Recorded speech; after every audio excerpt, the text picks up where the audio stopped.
இன்றைக்கு நாம சந்திக்கக்கூடிய சிறப்பு விருந்தினர் கடல் கடந்து தடம் பதித்தவர்.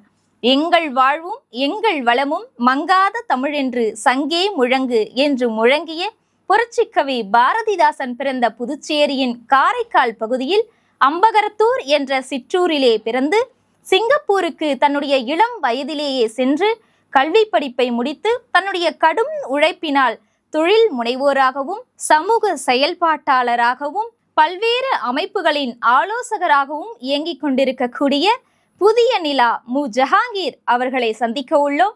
வணக்கம் ஐயா. வாழ்க வளமுடன். சிங்கப்பூர் இந்த ஆண்டு 60வது ஆண்டு விழாவை கொண்டாடுது. இன்றைய சூழல்ல ஒரு தொழில் முனைவோராக, ஒரு நாணய மாற்று வணிகராக உங்களுடைய பதிவுகளை இங்க கூட பகிர்ந்துக்கோங்க ஐயா. நிச்சயமாக. பொதுவாக இந்த ஆண்டு வருகின்ற ஆகஸ்ட் 9ஆம் தேதி என்பது சிங்கப்பூர் குடியரசனுடைய மணிவிழா ஆண்டு, அதாவது 60வது ஆண்டு. சிங்கப்பூர் மலேசியாவிலிருந்து பிரிந்ததுலேருந்து 1965 இந்த கணக்கு வருது. இது ஒரு மகிழ்ச்சியான இந்த அவையில் உங்களுடைய நேயர்களுக்கு நான் சில நினைவுகளை பகிர்ந்து கொள்வது அவசியம் என்று நினைக்கிறேன். ஏன்னா நம்மளுக்கு காலங்கள் கடந்தது என்பதை விட நாம் என்ன சாதித்தோம், அது எப்படி வளர்ந்தது தான் இன்றைக்கி சமூகத்திற்கு முக்கியமாக தேவைப்படுது இல்லையா? அப்படின்னு பார்க்கும்போதுமா இன்றைக்கு உலகில் சிங்கப்பூர் நாள் அளவில் மக்கள் தொகையில் அளவில் ரொம்ப சிறிய நாடு. ஆனால் தன்னுடைய தனித்துவத்தால் இன்றைக்கு அறிவியலில், அரசியலில், பொருளியலில் உயர்ந்து நிற்கக்கூடிய ஒரு சிறந்த ஒரு தனித்துவமிக்க நாடாக பார்க்குறோம். இன்றைக்கு சிங்கப்பூரினுடைய இந்த வளர்ச்சியை பற்றி நம்ம பார்க்க போகும்போது ஒரு மிகப்பெரிய ஒரு பிரமிக்கத்தக்க ஒரு வளர்ச்சி. உங்களுக்கு முதல்ல பொருளியலில் சொல்லணும்னா, ஏறத்தாழ 60 ஆண்டுகளுக்கு முன்பு ஒரு சராசரி சிங்கப்பூர் குடிமகனுடைய ஒரு சராசரி ஆண்டு வருமானம் என்பது வெறும் 800 $1000 தான் ஒரு ஆண்டுக்கு. ஆனால் இன்றைக்கு 60 ஆண்டுகளை கடந்த பிறகு ஒரு சராசரி சிங்கப்பூர் குடிமகனுடைய வருவாய் என்பது ஒரு மாதம் ஒன்றுக்கு $8,000-8,500. அப்போது அந்த வளர்ச்சியை நீங்கள் புரிஞ்சுக்குவீங்க.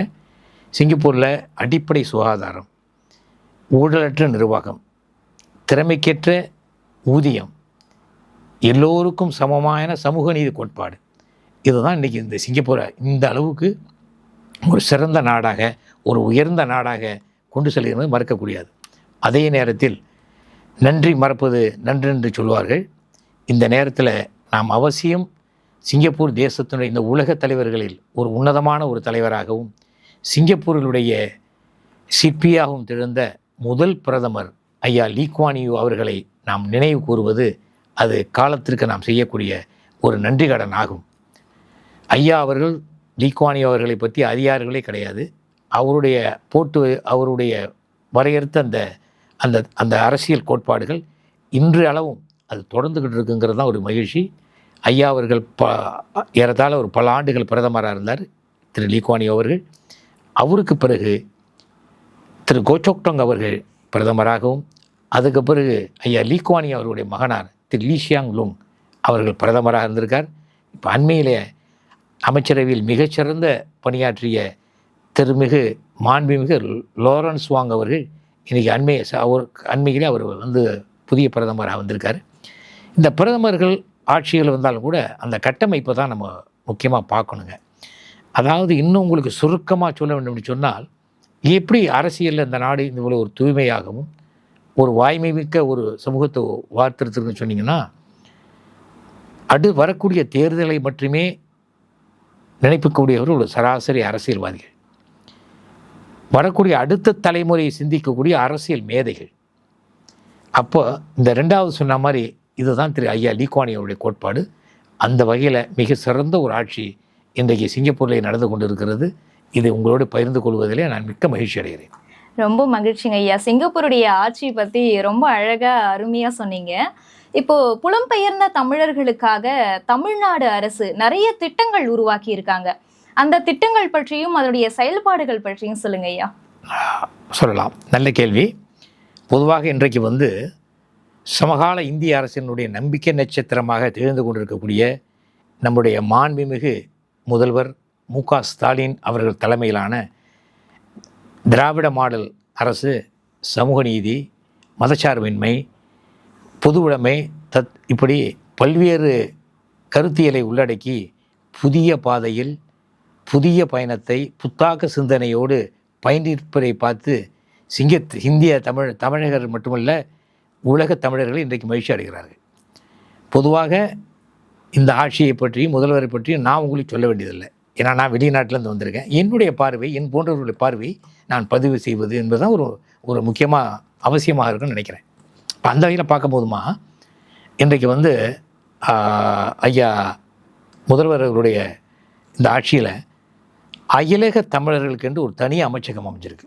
அதற்கென்று ஒரு தனி அமைச்சகம் தமிழக நல வாரியம் என்று உலகம் பறந்திருக்கக்கூடிய புலம்பெயர்ந்திருக்கக்கூடிய தமிழர்களுக்கெல்லாம் அந்தந்த நாட்டில் அவர்களை கவனித்துக் கொள்வதற்கு, அவருடைய கோரிக்கைகளை ஏற்றுக்கொண்டு அவர்கள் என்ன தேவையை உணர்ந்து செயலாற்றுறதுன்னு அது அப்படி ஒரு அயலக தமிழர் நல வாரியம் இன்றைக்கு உலகம் முழுக்கும் பெரும்பாலான நாடுகளில் இருக்குது. அதன் வழி ஒரு மிகப்பெரிய ஒரு சாதனையை, ஒரு நீண்ட கால புலம்பெயர்ந்து வாழக்கூடிய தமிழர்களுடைய ஒரு விருப்பத்தை தமிழக முதல்வர் அவர்களும் நம்முடைய தமிழ்நாடு அரசு அவர்களும் நிறைவேற்றியிருக்கு. அது மாத்திரமல்ல, இப்போ என்னை போன்றவர்கள்லாம் இப்போ நாங்கள் சிங்கப்பூர், மலேசியா உள்ள நாடுகளில் அடிக்கடி போயிட்டுருப்போம். புலம்பெயர்ந்து வாழறதுனால இப்போ இந்த குறிப்பிட்ட நாடுகள் தான் சொல்லுவாங்க. இன்றைக்கு மத்திய கிழக்கு நாடுகள், அமீரகம். ஆனால் உலகம் முழுக்கும் இன்றைக்கு தமிழர்கள் இருக்காங்க, உயர்ந்த நிலையில் இருக்காங்க. ஆப்பிரிக்கா கண்டம், ஐரோப்பா கண்டம், இப்படி நிறைய இடங்களில்.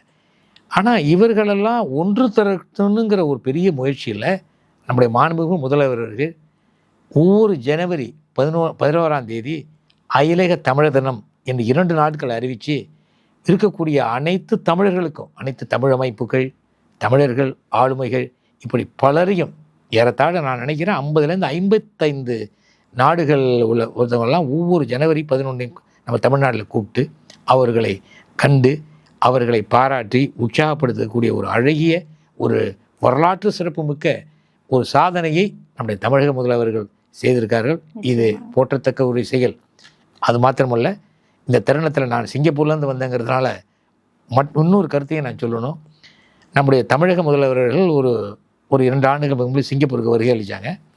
அப்போ வருகை அளிக்கும் போது பல உணர்வுபூர்வமான அவருடைய அந்த உரைகளை குறிப்பிட்டார்.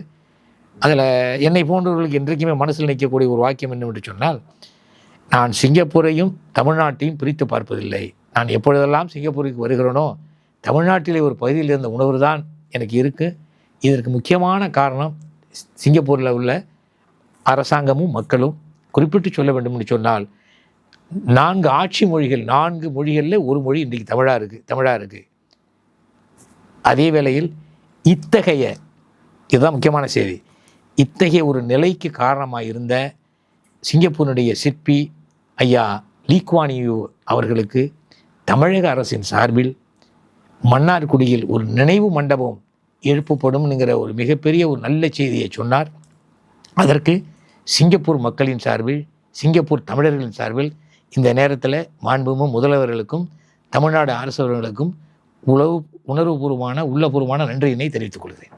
நிச்சயமாங்க ஐயா. அதாவது தமிழர்கள் எங்க வாழ்ந்தாலும் அது எல்லாமே நம்ம இனம் அப்படிங்கிற ஒரு எண்ணத்தோடு வாழக்கூடியவர் தான் நம்மளுடைய முதல்வர் ஐயா அவர்கள். உங்களை பத்தி ரொம்ப அருமையாவே நீங்க சொல்லிட்டு இருந்தீங்க. இப்போ சிங்கப்பூர் அப்படிங்கிறது உலக பரப்பளவுல சின்ன இடம் அப்படின்னாலும் எல்லா துறைகளிலுமே அது மிகப்பெரிய சாதனைகளை படைச்சிட்டு வருது. அந்த சாதனைகளை உங்களோட பார்வையில நீங்க எப்படி பாக்குறீங்க ஐயா? இல்லை, அதுதான் உங்களுக்கு தொடக்கத்திலே கூட சொன்னேன். இருந்தாலும் மீண்டும் உங்களுக்கு அது ரொம்ப கொஞ்சம் விளக்க முயற்சி பண்ணுறேன். அதாவது கடுகு சிறந்தாலும் காலம் குறையாது என்பார்கள் இல்லைங்களா? உங்கள் நெத்தியில் இருக்கிற பொட்டு அளவும் இப்போ சின்னது தான், ஆனால் அந்த பொட்டுக்கு இருக்கிற மகிமை என்பது வேறு. அதே மாதிரி தான் சிங்கப்பூர் ஒரு சின்ன நாடு. அதாவது இன்னும் சொல்ல வேண்டும்னு சொன்னால், உருப்பசியும் ஓவாப்பினியும் சேராப்பிகம் சேராது இருப்பது நாடு என்று சொல்ல வள்ளுவ பெருமக்களுடைய குரலுக்கு இலக்கணமாகவும் இலக்கியமாகவும் அந்த நாடு எழுந்துட்டுருக்கு. நீங்கள் சொன்ன ஆச்சரியப்படியுமா, அங்கே பெரிய லெவலில் விவசாயம் கிடையாது. நாட்டில் மக்கள் தொகை ஒரு சின்ன மக்கள் தொகை, உற்பத்தி என்பதே கிடையாது. இன்னும் சொல்ல போனால் தண்ணியை கூட இப்போ நாங்கள் வெளிநாட்டிலேருந்து முதல்ல வாங்கிட்டு இருந்தாங்க, இப்போ அங்கேயே உற்பத்தி. அந்த அளவுக்கு உள்ள நாடு. ஒரே நம்பி இருக்கிறது என்று சொன்னால் மனித வளத்தை தான் அது நம்பியிருக்கு. மனித வளத்தை நம்பி தான் வந்து அந்த சிங்கப்பூரை இன்றைக்கு இயங்கிக்கிட்டு இருக்கு. நான் தொடக்கத்தில் சொன்ன மாதிரி மக்களுடைய அயராத உழைப்பு. இதில் இன்னொன்று குறிப்பிட்டு சொல்ல வேண்டும் சொன்னால், பல்லின சமுதாயத்தை கொண்ட ஒரு நாடு அது. மலாய், ஆங்கிலம், சீனர்கள் இப்படி இருக்கும். 4 மொழி ஆட்சி மொழிகளில் ஒன்றாவும் இருக்குது. ஸோ இந்த மாதிரி ஒரு தூரநோக்கத்து ஒரு பார்வை தான் சிங்கப்பூருடைய ஒரு மிகப்பெரிய ஒரு வெற்றிக்கு காரணம் என்பது உலக மக்களுடைய கருத்து. இன்றைய அதாவது இளைஞர்கள் கையில் தான் வந்து மிகப்பெரிய எதிர்காலமே உள்ளடங்கி இருக்கு அப்படின்னு சொல்லுவாங்க. இப்ப இருக்கிற இளைஞர்கள் நாங்க வந்து சிங்கப்பூர்ல படிக்கணும் அப்படின்னு நினைச்சாலோ, இல்ல வெளிநாட்டு இளைஞர்கள் வந்து சிங்கப்பூர்ல நாங்க படிக்கணும் அப்படின்னு விருப்பப்பட்டா அவர்களுக்கு எந்த மாதிரியான வாய்ப்புகள் சிங்கப்பூர்ல இருக்குங்க ஐயா? ரொம்ப ஒரு முக்கிய இளைய தலைமுறைக்கு ஒரு பயனளிக்கக்கூடிய ஒரு வினாவை எழுப்பியிருக்கிறீங்க, பாராட்டுகள். அதாவதுமா இது வந்து ரொம்ப சிங்கப்பூரை பொறுத்தவரை, அதாவது வெளிநாட்டில் இருந்து உயர்கல்வி பல்கலைக்கழகம் அப்படின்னு போகக்கூடியவங்க வந்து வெளிநாட்டில் சிங்கப்பூருக்கு படிக்கணும்னு விருப்பப்பட்டாங்கன்னா ரொம்ப எளிமையான விஷயம். எப்படின்னா, அங்கே வந்து முதல்ல நான் சொல்ல விரும்புவது, இந்த நேர்காணலின் மூலமாக சிங்கப்பூருடைய பல்கலைக்கழகத்தில் படிக்க விரும்பக்கூடிய வெளிநாட்டு மாணவர்களுக்கு எந்த இடைத்தரகர்களும் கிடையாது, ஏஜெண்டுகள் இல்லை. இதை முக்கியமாக புரிஞ்சுக்கணும். ரொம்ப எளிமையாக அப்போ நீங்கள் இருக்கிறீங்க, மேல் படிப்பை படிக்க வரீங்க, நீங்கள் எனிவேஸ் என்று சொல்லக்கூடிய நேஷ்னல் யூனிவர்சிட்டி சிங்கப்பூருக்கு நீங்கள் போய் இணையதளத்தில் போய் நீங்கள் உங்களோட பேரை பதிவு வச்சுக்கலாம். அந்த பதிவு வச்சுக்கும் போது ஏறத்தாழ நான் நினைக்கிறேன், என்னுடைய கருத்து சரியாக இருக்குமானால் ஒரு 3லேருந்து 6 மாதத்துக்கு பிறகு உங்களுக்கு வந்து அதனுடைய முடிவுகள் வரும். அப்படி வந்த பிறகு நீங்கள் தாராளமாக வந்து அங்கே படிக்கலாம். ஸ்டூடெண்ட் பாஸ் அப்படிங்கிற லெவலில் படிக்கலாம். அந்த ஸ்டூடெண்ட் பாஸில் படித்த பிறகு நீங்கள் அதுக்கப்புறம் அங்கே வேலை அனுமதி சீட்டு அப்படிங்கிற லெவலில் உங்களால் பயணிக்க முடியும். இன்னொரு கருத்தையும் சொல்லணும், ஆராய்ச்சி மாணவர்களுக்கு அங்கே வந்து ஆய்வுக்கு பண்ணணும் அப்படிங்கும்போது அவர்களுக்கு வந்து ஸ்காலர்ஷிப் கொடுக்குறாங்க. இவர்கள் இந்த ஸ்காலர்ஷிப்பில் படித்து முடித்த பிறகு ஒரு முக்கியமான விஷயம் என்னென்னு சொன்னால், யார் ஸ்காலர்ஷிப்பில் படித்து சிங்கப்பூர் அரசு ஸ்காலர் படிக்க அதுக்கப்புறம் குறைந்தபட்சம் 2 ஆண்டுகள் 3 ஆண்டுகள் அவங்க வந்து அங்கே போனில் ஒர்க் பண்ணணும், வேலை செய்யணும். அது உங்களுக்கு சொல்ல வேண்டிய ஒரு கருத்து. அதனால் வந்து அதுதான் ரொம்ப எளிமையான விதம். அது நம்ம வந்து சிங்கப்பூர் எல்லாரையும் வரவேற்குது. நிச்சயமா. இப்போ நீங்கள் உதவித்தொகை பற்றி சொன்னீங்க. அங்கே வந்து படித்தாதான் உதவித்தொகையை ஆய்வு பண்ணக்கூடிய மாணவர்களுக்கு, இல்லை சிங்கப்பூரை பற்றி நான் ஆய்வு பண்ணுறேன், இங்கேருந்தே பண்ணுறேன், தமிழகத்திலிருந்தே பண்ணுறேன், இல்லை நான் வெளிநாட்டில் ஏதோ ஒரு இடத்துல இருந்து பண்ணுறேன்னா அப்படிப்பட்ட மாணவர்களுக்கும் உதவித்தொகை உண்டா சிங்கப்பூரில்? இல்லை, சிங்கப்பூர் பல்கலைக்கழகத்துக்கு வந்து அப்படி அங்கே வந்து வேலை செய்கிறது மட்டும்தான் அந்த ஆய்வுக்கான தொகை கொடுக்குறாங்க. சரிங்க ஐயா, மாணவர்களுக்கு பயனுள்ள தகவல் சொன்னீங்க. ஒருவேளை நான் வேலைக்காக வரேன், பணிக்காக வரேன் அப்படின்னா பணி வாய்ப்புகள் எந்த அளவுக்கு இருக்குங்க? பிரகாசமாக இருக்கும். அதாவது இப்போ எப்படின்னு கேட்டிங்கனாக்கா, இன்றைக்கு வந்து நம்ம வந்து படித்தோம், அதாவது போகிறோம், ஏதாவது MBA முடித்தோம், BCA முடித்தோம் அப்படிங்கிறதுலாம் இன்றைக்கி ரொம்ப சாதாரணமாக பிடிச்சிங்க. இந்த மாதிரி உங்களுக்கு வரலாம், வேலை கிடைக்கும். நீங்கள் எப்படின்னு கேட்டிங்கன்னா, அதுக்கும் அப்படி தான் வந்து இடைத்தரகர்கள் அவர்களெல்லாம் நீங்கள் வந்து பார்க்கணுங்கிற அவசியம் இல்லை. உங்களுடைய உயர்கல்வி தான் ரொம்ப முக்கியமானது. ஏன்னு சொன்னால், இன்றைக்கி வந்து தகவல் தொழில்நுட்பம் வந்து அதிக லெவலில் வளர்ந்துக்கிட்டு இருக்குது. A for ஆப்பிள் என்று சொன்ன நிலை மாதிரி A for ஆர்டிஃபிஷியல் இன்டெலிஜென்ஸ் சொல்கிற அளவுக்கு வந்திருக்கிறோம். சரிங்களா? மனிதன் தன்னுடைய வாய்ப்புகளுக்காக வேண்டி மனிதனிடம் மல்லு கட்டிய காலம் போய் கருவிகளோடு சண்டை போகிற காலத்துக்கு வந்திருக்கும். அதனால் புத்தாக்க சிந்தனைகள், பட்டம் மட்டும் பத்தாது, புத்தாக்கல் சிந்தனைகள் வேணால் அவங்களுக்கு நல்ல வாய்ப்பு இருக்குது. ஸோ அதை இளைஞர்கள் பயன்படுத்திக்கணும். தாராளமாக ஒரு நிறுவனத்துக்கு நீங்கள் போனீங்கன்னா அதில் 2 மாதிரி கேட்டகரிஸ் வச்சுருக்காங்க. ஒன்று எஸ் பாஸ், இன்னொன்று எம்ப்ளாய்மெண்ட் பாஸ். இந்த 2ல் நீங்கள் ஏதாவது ஒன்றில் வேலை செய்யலாம். இதை முதல்ல எஸ் பாஸ், அதை எம்ப்ளாய்மெண்ட் பாஸ் மொத்தவங்க வேலை நீங்கள் செஞ்சிட்டிங்கன்னா ஒரு 3 ஆண்டுகள் வேலை பண்ணிட்டீங்கன்னா நீங்கள் நிரந்தர வாசத்துக்கு நீங்கள் மனு செய்யக்கூடிய தகுதியை பெறுறீங்க. நீங்கள் நிரந்தர வாசம், பர்மனெண்ட் ரெசிடென்ட் சொல்லக்கூடியது, அது தகுதியை பெறுறீங்க. நீங்கள் அப்புறமா பர்மனெண்ட் ரெசிடென்ட் ஆன பிறகு மீண்டும் ஒரு 5 ஆண்டு காலம் உங்களுடைய நடவடிக்கைகள், உங்களுடைய பணி சார்ந்த சிறப்புகள் இதெல்லாம் நீங்கள் தொடர்ந்துங்கன்னா நீங்கள் குடியுரிமைக்கும் விண்ணப்பிக்கக்கூடிய தகுதியை நீங்கள் பெறுறீங்க. அதனால் அப்படிப்பட்ட ஒரு ரொம்ப எளிமையான ஒரு இதாக இருக்குது. திறன்மை ரொம்ப முக்கியம். திறனாளர்கள் வரவேற்கப்படுகிறார். சிங்கப்பூர் வந்து பொருளாதார வளர்ச்சியில் மேல் நோக்கி போயிட்டுருக்கு. நீங்களும் ஒரு தொழில் முனைவோர் அப்படிங்கிறதால நான் அந்த கேள்வியை முன்வைக்கிறேன்.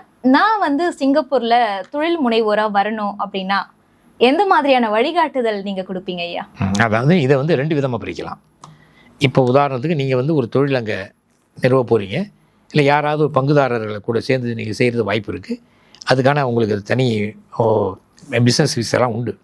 ஆனால் அதில் என்ன அப்படின்னு கேட்டிங்கன்னா, ஒரு சாதாரண ஒரு தொழில், அதாவது இன்றைக்கி ரிட்டெயில் செக்டர் அல்லது ஒரு சர்வீஸ் செக்டர் ஆச்சுங்களா, சேவைத்துறை, மற்றபடி சில்லறை வணிகத்துறை, இதெல்லாம் வந்து நீங்கள் ஒரு பெரிய ஒரு சிரமப்படணுங்கிறது இல்லை. நீங்களாகவே உங்கள் சொந்தமாகவே போய் அங்கே உள்நாட்டுக்காரங்களை ஒரு ஆளை சேர்த்துக்கிட்டும் செய்யலாம், நீங்கள் தனிமையாகவும் செய்யலாம். இவர்களுக்குன்னு உதவக்கூடியது ஒரு திட்டம் வச்சுருக்காங்க, SME small medium enterprises scheme.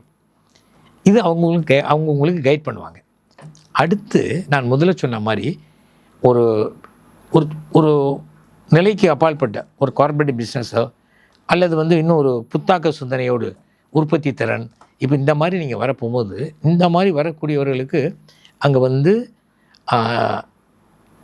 EDP economic development board அப்படின்னு ஒன்று இருக்குங்க. உங்களுக்கு அவர்கள் சரியான வழிகாட்டுதல் காப்பாங்க. அதெல்லாம் கட்டணமாக ஒன்றும் கிடையாது. அவங்க இலவசமாக உங்களுடைய திட்டம் தான் ரொம்ப முக்கியம். அது இன்னொரு முக்கியமான விஷயமா, உங்கள் திட்டத்தை அவங்க வந்து சொன்னீங்க அப்படின்னா அதற்கான ஒரு அது வந்து அந்த நாட்டுக்கு ரொம்ப அவசியம் அப்படின்னு அவங்க கருதுனாங்கன்னா உங்களுக்கு கடன் தொகையாக மட்டுமல்ல ஊக்கத்தொகையே கொடுக்குறாங்க. இப்போ உதாரணத்துக்கு வந்து அங்கே வந்து விவசாயம் கம்மி அப்படிங்களா, அப்போது காய்கறிகள் இதெல்லாம் வெளிநாட்டிலேருந்து ஏற்றுமதி ஆகுது. இது ஒரு உதாரணத்துக்கு சொல்கிறேன். அப்போ நீங்கள் அந்த உங்கள் டெக்னாலஜியை பயன்படுத்தி உங்களுடைய திறனாவை பயன்படுத்தி அங்கே இது போன்று ஒரு இயற்கையாக அப்படி செய்ய முடியும், ஒரு செயற்கையாக நம்ம கொண்டு வர முடியும் அப்படிங்கிற ஒரு திட்டங்கள் இருக்குமானால் அரசாங்கம் உங்களுக்கு வந்து ஊக்குவிக்க தொகையை கொடுக்குது. அதை பயன்படுத்திக்க வேண்டும் உலக மக்களும் தமிழர்களும். நிச்சயமாங்க ஐயா. இப்போ நீங்க வந்து உங்களுக்குன்னு ஒரு அடையாளத்தை பதிச்சு நீங்க வந்து இருக்கீங்க சிங்கப்பூர்ல. ஆனா நீங்க தொழில் தொடங்கிய காலம்னு இருக்கும் இல்லையா, முதல்ல நான் போயிட்டு தொழில் தொடங்கினேன், அது எப்படிங்க ஐயா, எந்த மாதிரி சூழல்ல நீங்க போயிட்டு தொழில் தொடங்குனீங்க? ஆமாங்க, அதாவதுங்க நான் வந்து மிக சின்ன வயசுலேயே எனக்கு வந்து சின்ன வயசுலேயே வந்து ஒரு தொழில் முனைவர் ஆகணும், அதை தொடர்ந்து சமூகத்தில் பயன்படுத்தணும் அப்படிங்கிறது எனக்கு ஒரு மிகப்பெரிய ஒரு தீவிரமான ஒரு வேட்கை கொண்டவன். ஸோ அந்த அடிப்படையில் நான் என்ன பண்ணேன்னு கேட்டிங்கனாக்கா, ஒரு மிக சின்ன வயசுலேயே தொழிலுக்கு போனேன். இருந்தாலும் எல்லாருக்கும் இருக்கிற மாதிரி தான், நினச்சி போன மாதிரி இல்லை. சொந்தமாக தொழில் தொடங்குறது என்பது ஏதாவது ஒரு இடத்துல வேலை செஞ்சோம்னா நமக்கு மாதம் முடிஞ்சு சம்பளம் வந்துடும். ஆனால் தொழில் என்பது உங்களுக்கு தெரியும், கடுமையான உழைப்பு, சவால். நான் பல ஆண்டுகள் எதிர்நீச்சல் போட்டவன். அப்படி எதிர்நீச்சல் போட்ட பிறகு நான் ஏதோ ஒரு இறையருளால் இன்றைக்கி ஒரு ஒரு ஒரு மீடியமான ஒரு தொழில் முனைவராக நான் இருக்கிறேன். சின்ன வயசுல உங்களுக்கு அந்த ஆர்வம் வந்ததுன்னு சொன்னீங்க, அது உங்களுக்கு யாரையாவது பார்த்ததால வந்ததா, இல்ல குடும்ப சூழலா, இல்ல ஊக்கம் யாராவது கொடுத்துருப்பாங்கல்ல? நிச்சயமாக. அதாவதுமா இதில் முக்கியமாக சொல்ல வேண்டியது என்னன்னு சொன்னால், என்னுடைய பெற்றோர்கள் ஒரு முக்கியமான ஒரு காரணம். என்ன காரணம் என்று சொன்னால் என்னை ஊக்குவித்தது. உதாரணம் சொல்ல வேண்டுமென்றால், என்னுடைய ஒரு மிகச்சிறிய வயசில் ஒரு 14-15 வயசுலேயே என்னுடைய தந்தையார் வந்து எனக்கு அன்பளிப்பு கொடுத்த ஒரு நூலினுடைய பெயர் வந்து வாழ்க்கையில் வெற்றி. அப்துல் ரஹீம் அப்படிங்கிற ஒரு மிகப்பெரிய தன்முனைப்பு எழுத்தாளர். அவர் நிறையா நூல்கள் எழுதியிருக்காரு. அவருடைய அந்த தன்முனைப்பு நூல் தான் நான் முதல்ல படித்தது. இன்றைக்கு தன்முனைப்பு பற்றி நிறைய பேசப்படுது, நிறைய நூல்கள் வருது. ஆனால் எங்களுடைய அந்த காலத்திலலாம் தமிழில் தன்முனைப்பு நூல்கள் அப்படிங்கிறத மிக மிக எனக்கு தெரிஞ்சு என்னுடைய கருத்து என்னுடைய பார்வையில் முதல்ல வந்து எம்எம் அப்துல் ரஹீம் தான் தன்முனைப்பு தொடங்கினார். அதுக்கப்புறம் டாக்டர் எம்எஸ் உதயமூர்த்தி மிகப்பெரிய சிந்தனையாளர். இந்த உதயமூர்த்தி பற்றி சொல்லணும்னா உங்களுக்கு வந்து எப்படின்னு கேட்டிங்கன்னா, கமலஹாசன் போன்றவர்களும் பாலச்சந்தர் போன்றவர்களும் அவருடைய தீவிர ரசிகர். அதனால தான் உன்னால் முடிந்த தம்பிங்கிற படத்தில் அந்த கதாநாயகனுடைய பேரே உதயமூர்த்தின்னு வச்சார் பாலச்சந்தர். குறிப்பு சொல்கிறேன், ஏன்னா உங்கள் தலைமுறையை புரிஞ்சுக்கணும்னு நான் சொல்கிறேன். அப்போ அது போன்ற நூல்கள் அப்துல் ரஹீம், எம்எஸ் உதயமூர்த்தி, தமிழ்வாணன் இன்றைக்கி லேனா தமிழ்வாணன் இருக்கார் இல்லையா, இவருடைய தந்தையார் கல்கண்ட ஆசிரியர், அவருக்கு நிறைய கேள்வி பதில்கள் வரும். அப்போ இது போன்றதெல்லாம் நான் வந்து ரொம்ப ஆர்வமாக படிப்பேன். அதுக்கு என்னுடைய பெற்றோர்கள் முக்கியமான காரணம். அப்போ எனக்கு ஒரு சரியான பாதையை அமைத்து கொடுத்தது இறையருளால் நான் படித்த புஸ்தகங்கள் தான். அது என்னை பொறுத்தவரை இன்றைக்கி ஒரு குடும்ப தலைவனாக, ஒரு வணிகராக, ஓரளவுக்கு ஒரு சமூக தலைவராக நான் வளம் வந்துட்டு இருக்கேன்னா இந்த அளவுக்கு எனக்கு ஊக்கம் கொடுத்ததெல்லாம் வந்து நான் படித்த புத்தகங்கள் தான். நீங்கள் புத்தகத்தின் வழியாக படித்து இந்த அளவுக்கு வந்தது மட்டும் இல்லாமல் நீங்கள் வந்து பல்வேறு நாடுகளுக்கு சென்று நிறைய பேச்சாளராகவும் இருந்துட்டு வரீங்க. அது மட்டும் இல்லாமல் பேசும் கலை வளர்ப்போம் அப்படிங்கிற அமைப்பு மூலயமா நிறைய இளைஞர்களையும் ஊக்குவிச்சு பயிற்சி அளிச்சுட்டு வரீங்க இல்லையா, அது எப்படிங்க ஐயா? அதாவது எப்படின்னா, நம்ம வந்து ஒரு பேச்சாளர், எழுத்தாளர் அப்படின்னு சொல்கிறதுலாம் முக்கியமான நோக்கம் என்ன அப்படின்னா, இப்போ உங்களுக்கெல்லாம் தெரியும் இல்லையா, நான் ஒரு புதிய நிலா அப்படின்னு ஒரு தனிச்சுட்டு இதழில் ஏறத்தாழ நம்ம அது தொடக்கத்தில் வந்து மாத இதழாக, பிறகு காலாண்டு இதழாக, இப்பொழுது வந்து கொரோனாவுக்கு பிறகு இன்றைக்கி அச்சு ஊடகங்கள் வந்து நலிந்து போன நிலைமையில் நம்ம அதை தொடர விரும்பல. சமூக ஊடகங்களில் புதிய நீலா ஊடக உலகம் அப்படின்னு பயணிச்சுட்டு இருக்கோம். அவ்வப்போது சிறிய வெளியீடுகள் வெளியாக்குறேன். அதில் முக்கியமாக என்ன காரணம், அந்த இதழியல் இன்றைக்கி சொன்ன மாதிரி அந்த இதழியல் இப்போச்சு வந்தீங்கன்னா, நாம் பெற்ற பயனை அடுத்தவர்கள் பெற வேணும். இப்போ நான் முதல்ல சொன்ன பார்த்தீங்களா, என்னை அந்த புஸ்தகம் தாம்மா என்னை உருவாகிச்சு, வழிகாட்டுச்சுன்னு. இது போல் இளைஞர்களுக்கு நான் சொல்லணுங்கிறதுனால தான் என்னுடைய இந்த புதிய நீலா பத்திரிகையில் வளர்கின்ற தலைமுறைக்கு வழிகாட்டக்கூடிய வாழ்வியல் பக்கண்டே ஒரு பக்கத்தை வச்சு ஒரு கேள்வி பதில், அதில் புலம்பெயர்ந்து இருக்கக்கூடிய பல இளைஞர்கள் இன்றைக்கி அதை நிறைய பேர் அதை படிச்சிருக்காங்க, பாராட்டியிருக்காங்க, தனக்கு வாழ்க்கைக்கு ஒரு பெரிய வழிகாட்டியாக இருக்குன்னு சொல்கிறாங்க. இதை நான் செஞ்சேங்கிற சொல்ல என்ன ஒரே காரணம்னா, நாம் என்ன சிறப்பு பெற்றோமோ அதை நம்ம சமூக மக்களுக்கு பகிர்ந்து கொள்ள வேண்டும். அதுதான் நோக்கம். பேசும் கலை வளர்ப்போம் என்பது நம்ம வந்து சிங்கப்பூரில் வந்து முஸ்லீம் லீக் சமூக நல்லிணக்க சேவை அமைப்புன்னு இருக்கிறோம். நான் அதனுடைய ஒரு தலைமை பொறுப்பில் இருக்கேன். அதனுடைய துணை அமைப்புகள் இளம்பர இலக்கிய வட்டம், உதவுக்கரங்கள், அதில் ஒரு அமைப்பு வந்து பேசும் கலை வளர்ப்போம். இது இளைய தலைமுறை மாணவர்களுக்கு தாய்மொழியை ஒரு இயல்பாக பேசவும், ஒரு நல்ல தலைமையத்துவ பண்புகளை உயரெடுக்கக்கூடும் பேச்சாளர்கள் மட்டுமல்ல, அவர்கள் தலைவர்களாக உருவாக வேண்டும் என்கிற நோக்கத்தோடு நாங்கள் தொடர்ந்து அதை நடத்திக்கிட்டு இருக்கோம். மிக பெரிய ஒரு முயற்சி. அந்த முயற்சி வந்து எப்பயுமே வெற்றி அடையும் ஐயா. அவங்களுடைய வழியில் வந்து நிறைய இளைஞர்கள் வர்றதுக்காக காத்துட்ருக்காங்க. அடுத்ததாக இந்த நாணய மாற்று வணிகராக நீங்கள் இயங்கிட்டு வரீங்க. அது மட்டும் இல்லாமல் அந்த அமைப்பை உருவாக்குறதுல முக்கியமான ஒருத்தராகவும் இருக்கீங்க. அதில் கிட்டத்தட்ட ஒரு 13 ஆண்டு காலம் நீங்கள் தலைவராகவும் இருக்கீங்க. எப்படிங்க ஐயா அந்த அனுபவம்? ஆமாம், நம்ம எல்லாமே எப்படின்னு கேட்டிங்கன்னா, நம்ம இயல்பான தன்மையோடு போய் நம்ம சமூகத்தில் கலக்கக்கூடிய ஆள். நான் ஒரு மீடியமான ஒரு வியாபாரி தான். ஒரு நாணய மாற்று வணிகத்தில் ஏறத்தாழ இன்றைக்கு நம்ம அதை தான் பண்ணிட்டு வரோம்.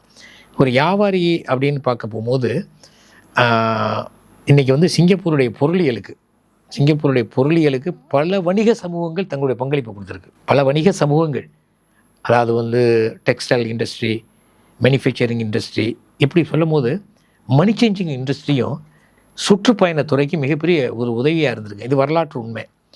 இன்னும் சொல்ல போனால் அந்த தொடக்க காலத்தெல்லாமா நாணய மாற்று வணிகர்கள் என்று சொன்னாலும் கூட இவர்களெல்லாம் நாணயமிக்கவர்கள் என்ற ஒரு பதிவு வரலாற்றில் இருக்குது. அந்த நாணய மாற்று வணிகத்தில் குறிப்பாக இந்தியர்கள், தமிழர்களுடைய பங்கு என்பது ரொம்ப தவிர்க்க முடியாத ஒரு பதிவாக இருந்துச்சுங்க. அப்போ நானும் ஒரு வணிகர்களாக செய்யும்போது இந்த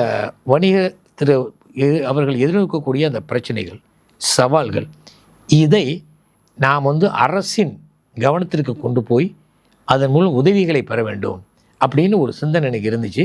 அந்த காலகட்டத்தில் நான் சொல்வதெல்லாம் 2000 தொடக்க ஆண்டுகள். அப்பொழுது தான் வந்து சிங்கப்பூர் அரசாங்கம் வந்து நாலேஜ் பேஸ் எக்கனாமி, அறிவு சார்ந்த பொருளியல் அப்படின்னு ஒரு திட்டத்தை கொண்டு வந்து எல்லா சிறு வணிகர்களுக்கும் ஊக்குவிக்க பல்வேறு தளங்களில் அவங்க உதவி பண்ணாங்க. ஸோ இந்த ஒரு வாய்ப்பை பயன்படுத்திக்கிட்டு நானும் என்னை சேர்ந்த பல நண்பர்களும் இந்த சிங்கப்பூர் நாணய மாற்று வணிகர் என்ற ஒரு அமைப்பை தொடங்கினோம். அதில் பல பேருக்கு பங்கு இருக்குது, என்னை மட்டும் குறிப்பிட்டு சொல்கிறதுக்கு இல்லை. நான் அதில் தொடர்ந்து 13 ஆண்டுகள் தலைவராக இருந்தேன். இப்பொழுதும் அந்த அமைப்பு மற்றொரு புதிய குழுவை கொண்டு மிகச்சிறப்பாக இன்று இயங்கிட்டு வருது. இப்போ சிங்கப்பூர் அப்படின்னாலே வந்து பரபரப்பாக இயங்கிட்டு இருக்கிற ஒரு சூழல் தான் அது. அதில் நீங்கள் ஜாலன் புசார் அப்படிங்கிற பகுதியில் அடித்தள தலைவராக வந்து பணியாற்றியிருக்கீங்க. அதுவும் சமூக நல்லிணக்க சேவை வந்து சேவையாற்றி இருக்கீங்க. அந்த அனுபவம் எப்படி இருந்ததுங்க ஐயா உங்களுக்கு? இல்லை, அதுக்கு முதல்ல உங்களுக்கு எப்படி சொல்லலாமா, சிங்கப்பூரில் இருக்கக்கூடிய இப்போ ஜாலான் புசாருங்கிறது ஒரு தனி தொகுதி, நாடாளுமன்ற தொகுதி. இந்த மாதிரி இருக்கக்கூடிய ஒவ்வொரு நாடாளுமன்ற தொகுதிகளையும் அந்த நாடாளுமன்ற உறுப்பினருக்கு கீழே அவரை ஒரு ஆலோசகராக வைத்து ஏறத்தாழ 2-3 சமூக மன்றங்கள் இயங்கும். சமூக மன்றங்களுடைய பணிகள் என்னென்று சொன்னால், அந்த தொகுதியில் இருக்கக்கூடிய மக்கள் அவர்களுடைய கலை, இலக்கியம், விளையாட்டு, உடல் பயிற்சி மையம், இது எல்லாமே இருக்கும். இப்போ அதில் பல்வேறு குழுக்கள் இருக்கும். அது எப்படின்னு கேட்டிங்கன்னா, அங்கே போய் மக்கள் நம்முடைய திறமைகளை வளர்த்து கொள்ளலாம் அப்படிங்கிறது ஒன்று. அந்த சமூக மன்றம் தான் மக்களுக்கும் அரசாங்கத்திற்கான ஒரு பாலமாக திகழும். இன்றைக்கு மக்களுக்கு யாராவது ஒரு உதவி தேவைப்படலாம், சமூக மன்றத்தில் போய் அவங்க சொல்லலாம். அதே போல் அந்த அரசாங்கத்தினுடைய பணிகளை போய் அங்கே மக்களுக்கு எடுத்து சொல்லக்கூடிய ஒரு பணியையும் அந்த சமூக மன்றம் செய்யும். அந்த சமூக மன்றத்தினுடைய தொண்டர்கள் பேர் தான் சமூக அடித்தள தலைவர், கிராஸ்ரூட் லீடர்ஸ் என்று சொல்லுவோம். அது சிங்கப்பூரினுடைய அதிகாரத்துவ அமைப்பான மக்கள் கழகம் அப்படிங்கிற ஒரு அமைப்பில் இது இயங்கிட்டு வருது. நான் அப்படி ஒரே சமூக மன்றத்தில் 35 ஆண்டுகள் ஒரு சமூக தொண்டூழியராக பல்வேறு குழுக்களுடைய தலைவராக பணியாற்றியிருக்கேன். இன்னும் என் நினைவுகளை பகிர்ந்து வேண்டும் சொன்னால், ஒரு 2 ஆண்டுகளுக்கு முன்பு அந்த சிங்கப்பூர் மக்கள் கழகம் என்னுடைய சமூக சேவைக்கான 35 ஆண்டு கால அந்த சேவையை பாராட்டி நட்சத்திர விருதுகளை எனக்கு வழங்கியிருக்கு. இதை நான் பகிர்ந்துக்கிற காரணம் என்னென்னு கேட்டிங்கன்னா, சிங்கப்பூரை பொறுத்தவரை நான் முதல்ல சொன்னேன் இல்லைங்களா, திறமைக்கேற்ற வாய்ப்பு அப்படின்னு. அதனால் திறமையும் உழைப்பும் எந்த தருணத்தில் இருந்தாலும் அவர்கள் மதிக்கப்படுவார்கள், போற்றப்படுவார்கள். நிச்சயமாங்கய்யா. நீங்கள் இப்போ நட்சத்திர விருது வாங்கியிருக்கிறதா சொன்னீங்க. இந்த மாதிரி நீங்கள் நிறைய விருதுகள் வாங்கியிருப்பீங்க, நிறைய பாராட்டுகளும் வாங்கியிருப்பீங்க. அப்போ உங்களுடைய மனநிலை எப்படி இருக்கும்? இன்னும் நம்ம முன்னோக்கி செல்லணும் அப்படிங்கிற மாதிரியான எண்ணங்களை எப்படி வளர்த்துக்கிறீங்க? இல்லை, அது அப்படி நம்ம ஒரு சேவை செய்ய போகும்போது உங்களுக்கு இன்னும் சொல்ல போகணுன்னு சொன்னால், அன்பின் தாயகம் நபிகள் நாயகம் ஸல்லல்லாஹு அலைஹி வஸல்லம் ஒரு கருத்து சொல்கிறாங்க. மண்ணில் உள்ள மனிதர்களை நீங்கள் நேசித்தால் விண்ணில் உள்ள இறைவன் உங்களை நேசிப்பான்ங்களா. அப்போது சுவாமி விவேகானந்தர் சொல்கிறார், யாருடைய இதயம் ஏழைகளுக்காக கண்ணீர் வெடிக்கிறதோ அவரையே நான் மகாத்மா என்னன்னு சொல்கிறார். ஏன்னா அன்னை தெரசா சொல்கிறாங்க, அதாவது வெறுப்பவர்கள் யாராக இருந்தாலும் நேசிப்பவர்களாக நாம் இருப்போம். ஸோ அந்த அடிப்படையில் நமக்கு நம்ம உள்ளே இருக்கக்கூடிய ஒரு மனித நேயம், நாம் பெற்ற இன்பத்தை அடுத்தவர்கள் பெற வேண்டும் நினைக்கக்கூடிய ஒரு தூர நோக்கு, ஒரு சிந்தனை, அந்த அடிப்படையில் தான் நாம் ஒவ்வொரு சேவைகளையும் நம்ம செய்கிறோம். விருது என்பதெல்லாம் அவ்வப்போது நம்மை உற்சாகப்படுத்தக்கூடிய ஒரு டானிக், ஒரு கேப்சல். அதற்காக நம்ம எந்த பொது வாழ்க்கைக்கெலாம் போகிறது கிடையாது. அது உற்சாகப்படுத்தும். இதை கூட நாம் ஏன் இந்த விருது வாங்குவதையும் இந்த பாராட்டியெல்லாம் நம்ம ஏன் இது போல பொது ஊடகங்கள் பகிர்ந்துக்கிறோன்னு சொன்னால், அது இளைஞர்களை ஊக்குவிக்கும், இளைஞர்கள் முன் வருவார்கள். அதனால தான் நான் இதை பதிவு பண்ணுறேன். அதனால் நம்ம எந்த விருதுகளையும் இது பண்ணுறதில்ல. இன்னும் சொல்ல வேண்டும் சொன்னால், நான் ரொம்ப பெரிய விருதாக நினைக்கிறது, என்னுடைய தனிப்பட்ட கருத்துன்னு நீங்கள் கேட்டிங்கன்னா, ஒரு நல்ல மனிதனாக வாழ்வதும் ஒரு சிறந்த தொண்டூழியாக உயர்வது தான் ஒரு தலை சிறந்த விருதுன்னு நான் நினைக்கிறேன். நம்மளுடைய பணியை நம்ம சரியாக செஞ்சாவே நமக்கான விருதுகள் எல்லாமே நம்மளை தேடி வரும். அந்த மாதிரி உங்களுக்கு நிறைய விருதுகள் உங்களை தேடி வந்துட்டே இருக்குங்க ஐயா. இல்லை, பகவத்கீதை அதானே சொல்லுது, கடமையை செய் பிறதை எதிர்ப்பதுக்கான்னு சொல்லுதுமா. ஆமாங்க, அதுதான் அதை உள்ளடக்கிங்க. அதான் அதற்கு எடுத்துக்காட்டாக நீங்கள் வாழ்ந்துட்டு வரீங்க. இப்போ சிறந்த தொழில் முனைவோராக இருக்கீங்க, சரி, நாணய மாற்று வணிகராகவும் இருக்கீங்க. அதை தாண்டி இலக்கிய ஈடுபாட்டோட புதிய நிலா அப்படிங்கிற இதழை நடத்திட்டு வரீங்க இல்லையா? அதனுடைய அனுபவம் எப்படிங்க இருக்குது உங்களுக்கு? அதாவதுமா, இலக்கியம் ஒரு மனிதனுடைய கிணத்தை, இதயங்களை இணைப்பது தான் இலக்கியம். ஒரு நமக்கு ஒரு ரிலாக்ஸேஷன் வேணும்னு சொன்னால் நம்ம இலக்கியத்தில் ஈடுபாடு இருக்கணும். அந்த மாதிரி நான் ஒரு ஈடுபாடுக்காண்டி ஆர்வமாக தொடங்கினேன். அது ஏதோ ஓரளவு போயிட்டுருக்கு. அது முதல்ல அந்த விளக்கங்களும் உங்களுக்கு சொல்லியிருக்கேன் உங்களுக்கு. ஐயா, நீங்கள் சொல்லியிருந்தீங்க மாணவர்கள் இப்போ படிக்க வராங்க அப்படின்னா உயர்கல்வி பயில்றதுக்கான வழிகள் பற்றி சொல்லியிருந்தீங்க. அப்புறம் வேலை வாய்ப்பு தேடி வராங்கன்னா அவங்களுக்கான வாய்ப்புகள் பற்றியும் நீங்கள் நிறைய சொல்லியிருந்தீங்க. இப்போ வேலைக்காக வராங்க, ஆனால் அவங்கக்கிட்ட உயர்கல்வி இல்லை, ஒரு அடிப்படை கல்வி தகுதி இருக்குது, இல்லை அதுவுமே இல்லாமல் இருக்கேன் அப்படிங்கிற இளைஞர்கள் சிங்கப்பூருக்கு வேலைக்கு வராங்கன்னா எந்த மாதிரியான வேலைகள் அவங்களுக்கு இருக்குங்க ஐயா? இல்லை, அவங்க வேலைக்கு வர்றது முதல்ல நீங்கள் நல்ல கேள்வியுமா, பயனுள்ள கேள்வி. இந்த உங்களுடைய இந்த சேனல் மூலியமாக பொதுவாக தமிழகத்தில் இந்தியாவில் இருக்கக்கூடிய எல்லாருக்கும் நான் ஒரு முக்கியமான ஒரு கருத்தை பதிய வைக்க விரும்புகிறேன். அதாவது நான் ஏற்கனவே சொன்னேன், உயர்கல்வி உள்ளவர்களுக்கு வேலை இருக்குங்க. இன்னும் நம்முடைய அதிகமான தமிழர்கள் சகோதரர்கள் இன்றைக்கு உடல் உழைப்பு தொழிலாளர்களாக வர்றாங்க. கடுமையான வேலை, ஆனால் ஊதியம் என்பது குறைந்து தான். நான் என்ன இதன் மூலம் சொல்ல விரும்புகிறேன்னா, நீங்கள் உயர்கல்வி இருக்கணுங்கிற எந்த அவசியம் இல்லைங்க. குறிப்பாக 2 விஷயம். இது சிங்கப்பூரில் மட்டும் இவர்களுக்கு இவர்களை எதிர்பார்க்கல. உலகமே இவர்களை பெரிய ஊதியத்தையும் உயர்வும் கொடுக்க காத்துக்கிட்டு இருக்கு. ஆனால் நம்ம இளைஞர்கள் அந்த பக்கம் போகல. இதன் மூலியமாவது அவங்க அது கவனம் போகும்னு நினைக்கிறேன். ஒன்று, சமையல் கலையை கற்றுக்கணும். ஒன்றும் இல்லை, ஒரு நல்ல ஒரு கேதரிங் காலேஜில் போய் ஒரு 6 மாதம் 3 மாதம் கோர்ஸ் எடுத்துகிட்டு சமையல் கலையை விதவிதமாக சமைக்க கற்றுக்கணும். இவர்களுக்கு மிகப்பெரிய வாய்ப்பு இருக்குது. 2வது, முக அலங்காரம், ஃபேஷியல் இல்லைங்களா, முக அலங்காரத்துறை. ஏன்னா மக்கள் இன்றைக்கி கணக்கு பார்க்காமல் செலவு பண்ணுற துறை, அது ஒரு துறை. அதனால் ரொம்ப எளிது இங்கே போய் ஒரு நல்ல ஒரு இன்ஸ்டிடியூஷனில் இந்த ஃபேஷியல், ஹேர் கட்டிங், சலூன் இதெல்லாம் இவங்க தெரிஞ்சுக்கிட்டாங்கன்னா அவங்களுக்கு வந்து ஒரு டிப்ளோமாவே போதும். இவர்களுக்கும் சிங்கப்பூரில் மட்டுமல்ல உலகம் முழுக்கும் இவங்களுக்கு வாய்ப்பு இருக்குது. நம்ம இளைஞர்களை பயன்படுத்திக்கலாம். உங்களுடைய இந்த கருத்தால் சிலருக்கு வந்து குழப்பம் இருந்தாக்கா அதை தெளிவு பெற்றிருக்கோன்னு நினைக்கிறேன். நம்மளும் போகலாம் அப்படிங்கிற எண்ணம் உருவாகலாம். இப்போது சிங்கப்பூரில் நிரந்தரமாக நான் குடியுரிமை வாங்கணும் அப்படின்னா என்னென்ன வழிமுறைகளை ஏற்கனவே அதை பற்றி கொஞ்சம் சொல்லியிருந்தீங்க. நீங்கள் இன்னும் விளக்கமாக அதனுடைய வழிமுறைகள் சொல்லணும்னா என்ன சொல்லியிருந்தீங்க? அதாவதுமா, ஒரு பொதுவாக வந்து உதாரணத்துக்கு இப்போ நீங்கள் இங்கே இருக்கிறீங்க.